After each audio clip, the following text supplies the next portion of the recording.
Aláròyé máa wí o.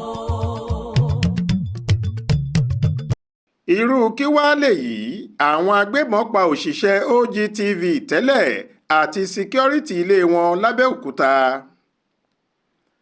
àwọn agbófinró àti ọ̀tẹlẹ̀múyẹ́ nípínlẹ̀ Ògùn tún ti gba àfikún iṣẹ́ láti ṣàwárí àwọn amòòkùnṣìkà apamọ́lẹ́kúnjayé ẹ̀dá tó wà nídìí bí wọ́n ṣe lọ ká màmá àgbàlagbà kan abilékọ Kìítán Oyèṣìkù tọ́pọ̀ èèyàn mọ̀ sí àǹtí Kìítán tó ti fìgbà kan jẹ́ gbajúmọ̀ oníròyìn pẹ̀lú iléeṣẹ́ tẹlifíṣàn ìpínlẹ̀ Ògùn Ogun State Television OGTV mọ́ ilé rẹ̀ tó wà nílùú Kọ́bápẹ́ nítòsí Abẹ́òkúta ní àfẹ̀mọ́júmọ́ ọjọ́ àìkú Sunday ọjọ́ 21 oṣù kẹfà yìí tí wọ́n sì dá ẹ̀mí màmá náà légbodò. bẹ́ẹ̀ ni wọ́n tún yìnbọn pa bàbá ọlọ́dẹ tó ń ṣọ́ àyíká ilé màmá náà.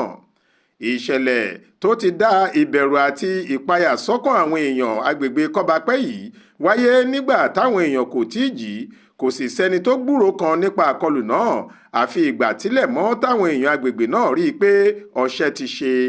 Aláròyé fìdí rẹ̀ múlẹ̀ pé àdúgbò Agodo nílùú Kọ́bápẹ́ ni màmá náà ń gbé. ibẹ̀ ni àwọn agbébọn kan pa òun àti síkírọ́rìtì tó ń ṣọ́ géètì rẹ̀ sí. àmọ́ kò tí ì sẹ́ni tó lè sọ pàtó irú àwọn agbébọn tó ṣiṣẹ́ burúkú yìí, bóyá àwọn tó fẹ́ jí màmá náà gbé ni àbí àwọn agbénipa. kò sì sẹ́ni tó tí ì lè sọ bóyá àwọn jàǹdùkú Fúlàní tí wọ́n ń ṣòro bí agbọ́n káàkiri agbègbè ni àbí àwọn míì. bẹ́ẹ̀ la ò mọ ìdí tọ́rọ̀ màmá náà àti síkírọ́rìtì rẹ̀ fi já síkú lẹ́yìn àkọlù wọn. ẹnìkan tó bá akọ̀ròyìn Punch sọ̀rọ̀ àmọ́ tí kò fẹ́ dárúkọ ara rẹ̀ sọ pé ohun tá a gbọ́ ni pé àwọn ọmọ ìjọ ṣọ́ọ̀ṣì tí olóògbé yìí ń lọ ni wọ́n kọ́kọ́ gbọ́ sí ìṣẹ̀lẹ̀ yìí nígbà tí wọ́n retí màmá náà títí ní ṣọ́ọ̀ṣì tí wọn kò rí ni wọ́n bá pinnu láti ṣàbẹ̀wò sí i nílé rẹ̀. àmọ́ òkú síkírọ́rìtì màmá ni wọ́n kọ́kọ́ rí. lẹ́yìn náà ni wọ́n rí màmá nínú àgbàrá ẹ̀jẹ̀. èyí ló mú kí wọ́n ké gbàjarè sàráàlú káwọn èèyàn tó ṣẹ̀ṣẹ̀ mọ ohun tó ṣẹlẹ̀. a gbọ́ pé wọ́n ti gbé òkú màmá náà àti ti síkírọ́rìtì rẹ̀ lọ sílé ìgbókùúsí tó wà ní ilé ìwòsàn ìjọba State Hospital ní Ìjàyè nígboro Abẹ́òkúta. iléeṣẹ́ ọlọ́pàá ìpínlẹ̀ Ògùn ti fìdí ẹ̀ múlẹ̀ pé lóòótọ́ níṣẹ̀lẹ̀ yìí wáyé àwọn sì ti bẹ̀rẹ̀ ìwádìí ìjìnlẹ̀ nípa rẹ̀. alukoro wọn DSP Olúṣèyí Babáṣèyí sọ pé ìròyìn ìṣẹ̀lẹ̀ náà ti dé tí ìgbọ́ àwọn ọ̀tẹlẹ̀múyẹ́ sì ti bẹ̀rẹ̀ iṣẹ́ lórí rẹ̀ àmọ́ kò tí ì sí pàtó tàbí ẹ̀kúnrẹ́rẹ́ àlàyé kan tóun lè ṣe lórí ìṣẹ̀lẹ̀ burúkú yìí títí dìgbà tí wọ́n bá jábọ̀ ìwádìí ìjìnlẹ̀ àwọn agbófinró. Òdú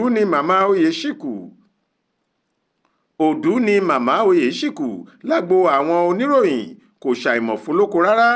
ọ̀pọ̀ ọdún ló fi ṣiṣẹ́ lónírúurú ẹ̀ka ìròyìn níléeṣẹ́ OGTV kó tó fẹ̀yìntì lọ́dún díẹ̀ sẹ́yìn. ìṣẹ̀lẹ̀ ikú rẹ̀ yìí ti mú kí ọ̀kan àwọn ọ̀rẹ́ àti mọ̀lẹ́bí rẹ̀ gbọgbẹ́ gidigidi ó sì ti dá oríṣiríṣi awuyewuye sílẹ̀ àgàgà láàrin ìlú Kọ́bápẹ́ àti iléeṣẹ́ OGTV tó ti kúrò. Faith Adébọ́lá ló ṣàkójọ ìròyìn yìí tó sì kà á sétí ìgbọ́ yín fún Aláròyé.